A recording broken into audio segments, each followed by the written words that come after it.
തൃശൂരിന്റെ സമരപഥങ്ങളിൽ എന്നും ആവേശമായിരുന്നു VS. ജില്ലയിലെ ജനകീയ പരിസ്ഥിതി വിഷയങ്ങളിലും അദ്ദേഹം എപ്പോഴും ശ്രദ്ധാലുവായിരുന്നു.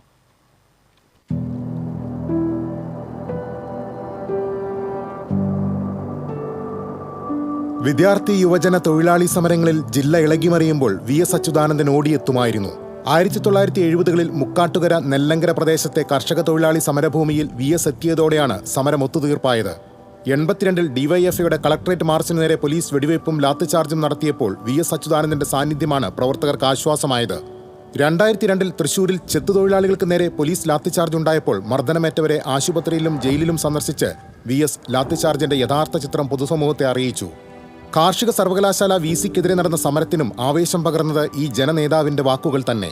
തൈക്കാട്ടുശ്ശേരിയിൽ നിന്ന് പെൺകുട്ടിയെ തട്ടിക്കൊണ്ടുപോയ സംഭവം അറിഞ്ഞയുടനെ VS ആ വീട്ടിലെത്തി. പെൺകുട്ടിയെ പിന്നീട് കണ്ടെത്തി. ജില്ലയിലെ പരിസ്ഥിതി ജനകീയ സമരങ്ങളിലും അദ്ദേഹത്തിന്റെ ഇടപെടൽ കാണാം.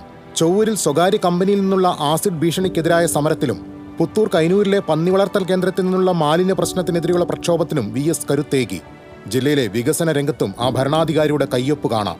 മായന്നൂർ പാലം യാഥാർത്ഥ്യമാക്കിയതും പുത്തൂർ സുവോളജിക്കൽ പാർക്കിന് തുടക്കമിട്ടതുമെല്ലാം ചില ഉദാഹരണങ്ങൾ മാത്രം. ഇങ്ങനെ തൃശൂരിന്റെ സമരപഥങ്ങളിലും ജനകീയ പ്രശ്നങ്ങളിലും വികസന രംഗത്തും എന്നും നിരന്തര സാന്നിധ്യമായ നേതാവിനെയാണ് നഷ്ടമായത്.